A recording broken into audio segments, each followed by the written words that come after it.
छत्तीसगढ़ के बीजापुर में 23 जवानों की शहादत और नक्सलियों की कायराना करतूत के जख्म अभी हरे हैं।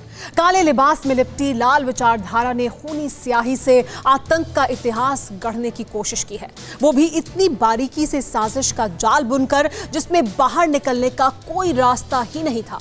क्या थी वो साजिश और कैसा था वो मंजर जिसमें जवानों का लहू बहा? इसका रिक्रिएशन करने TV9 भारतवर्ष के reporter Sumit Chaudhary ground zero पर पहुंचे और यकीन मानिए जो दिखा वो कल्पना से भी परे था। देखिए लालगढ़ से ये सुपर एक्सक्लूसिव रिपोर्ट।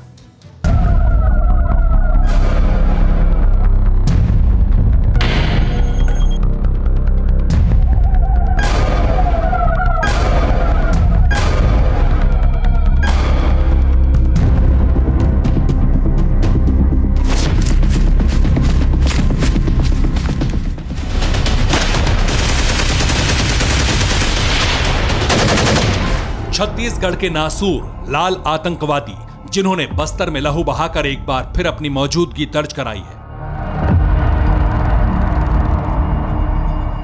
गोला बारूद और बंदूक के दम पर बीजापुर में सुरक्षा बलों को टारगेट बनाकर हमला किया। कुख्यात नक्सली कमांडर मंडावी हिडमा की ब्रिगेड ने 23 सुरक्षा कर्मियों की जान ली, लेकिन क्या यह सब अचानक हुआ?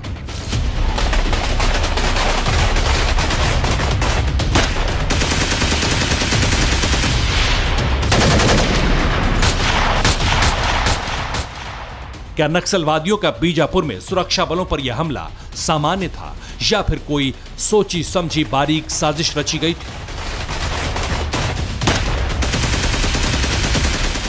इसी सवाल का जवाब तलाशने TV9 भारतवर्ष की टीम नक्सल गढ़ में पहुंची, जहां रिपोर्टर सुमित चौधरी ने ग्राउंड जीरो के हर उस हालात की पड़ताल शुरू की जिससे नक्सलवादियों की साजिश की गहराई का पता चला।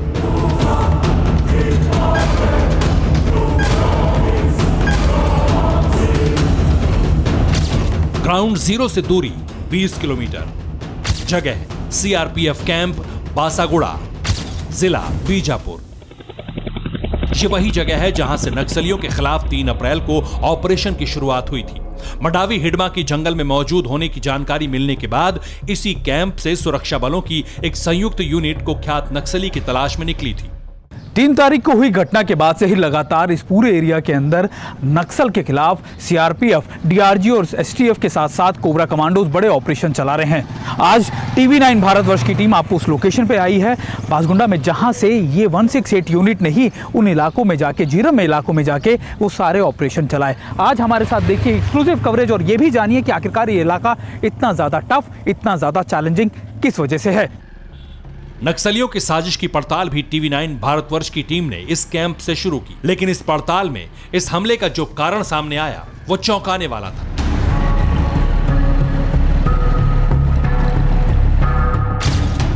नक्सलवादी पिछले कुछ समय से बैकफुट पर चले गए थे। सुरक्षा एजेंसियों ने नक्सलियों को सिमटने पर मजबूर किया। सुरक्षा बलों के डोमिनेशन से नक्सलियों की नींद उड़ गई। नक्सली कमांडर हिडमा का खौफ खत्म होता जा रहा था, इसलिए हिडमा ने ही एक बड़ी वारदात को अंजाम देने का प्लान बनाया और इसे पूरा करने के लिए उसने ट्रैप उस जगह पर बिछाया जहां से उसका अपना गांव महज 2 से 3 किलोमीटर की दूरी पर था।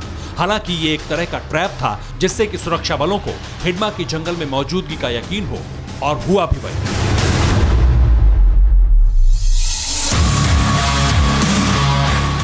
CRPF के कैंप से लेकर नक्सलियों ने जिस जगह वारदात को अंजाम दिया वहां किसी भी तरह की बख्तरबंद गाड़ी का पहुंचना नामुमकिन है, इसलिए जवान मोटरसाइकिल से या फिर पैदल ऑपरेशन को अंजाम देने निकले थे। यही वजह है कि TV9 भारतवर्ष संवाददाता सुमित चौधरी ने भी घने जंगल के बीच बसे सबसे संवेदनशील क्षेत्र में उसी तरीके से एंटर किया।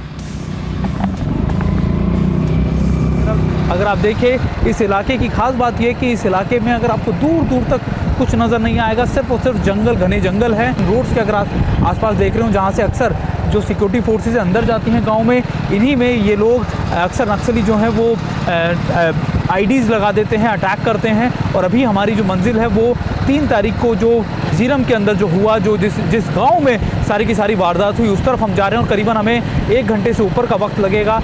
नक्सलवादी जिन इलाकों में अपना आतंक राज कायम करना चाहते हैं, वहां उन्होंने कभी विकास नहीं होने दिया। नक्सलियों की दहशत के निशान तर्रेम से वनांचल की तरफ अंदर की ओर जाते हुए रास्ते पर साफ दिखते हैं। हम इस समय तर्रेम में पहुंच चुके हैं और तर्रेम के बाद हम पहुंचेंगे उस गांव में जेरम में जहां पर ये पूरी घटना हुई थी। और अगर आप देखें, ये वो आखिरी इलाका है जहां तक सड़कें थोड़ी बहुत ठीक आपको नज़र आएंगी। इसके अलावा अब सारी जगह सड़कें बहुत ज़्यादा ख़राब हैं या फिर ऐसी हैं जहां पर चल पाना बहुत मुश्किल है। लेकिन यहाँ से कई घंटों का सफ़र करने के बाद हम तर्रेम पहुँचे और तर्रेम के बाद अब हमारी अगला सफ़र होगा जेरम का, जहाँ पर अब हमें सीधे पहुँचना है। क्योंकि अब तक आपने जंगलों से घिरे उस क्षेत्र को ही देखा है जहां का विकास नक्सलियों के लिए भी जरूरी है, लेकिन अपने मतलब के लिए नक्सलियों ने आम लोगों पर कितना जुल्म किया, इसके प्रमाण देखना अभी बाकी है।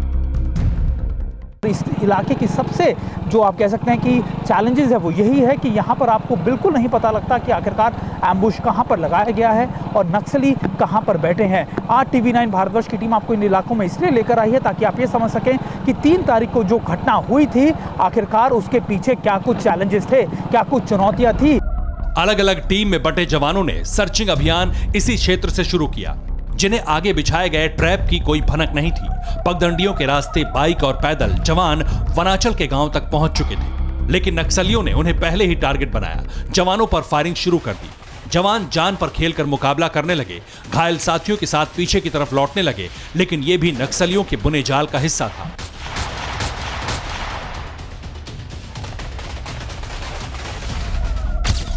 ग्राउंड जीरो से कुछ दूरी पर नक्सलियों ने गांव में ट्रैप लगाया था।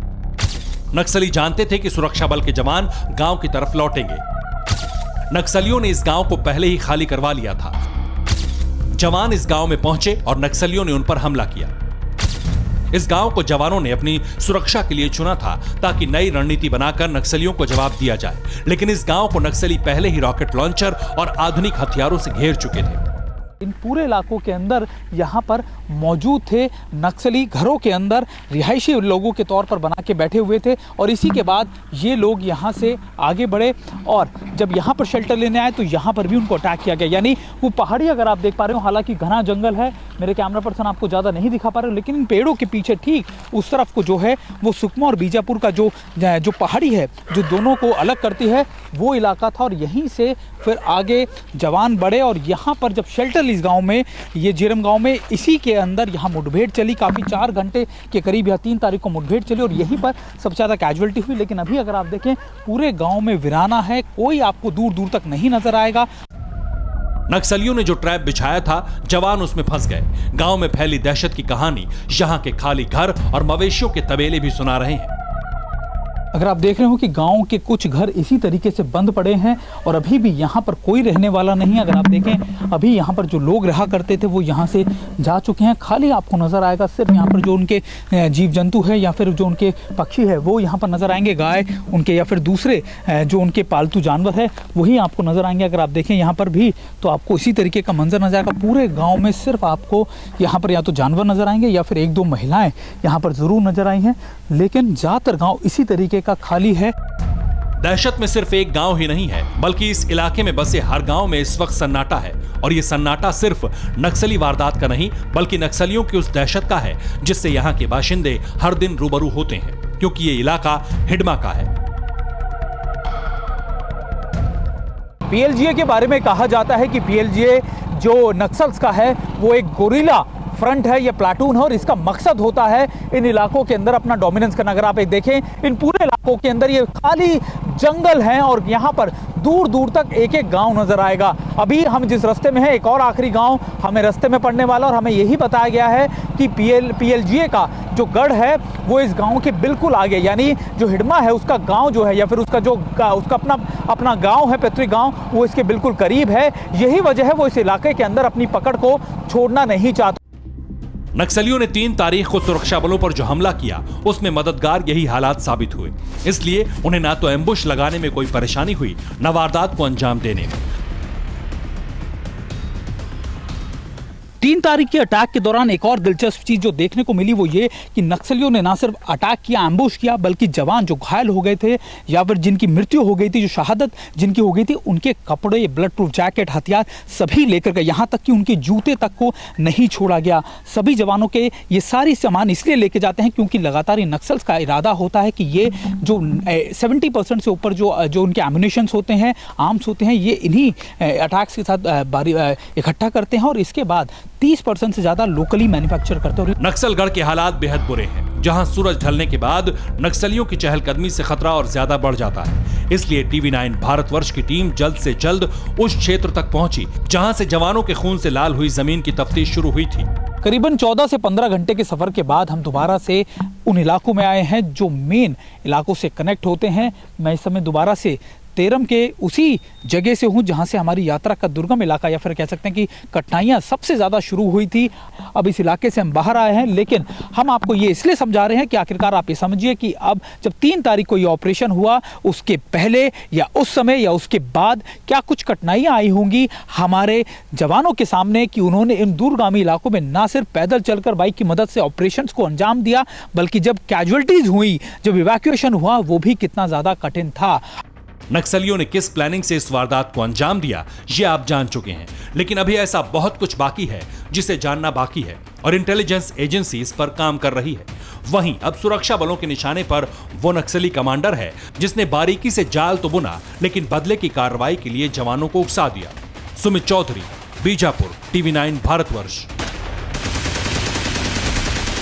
परवाह देश की, सोमवार से शुक्रवार रात 10 बजे TV9 भारतवर्ष पर।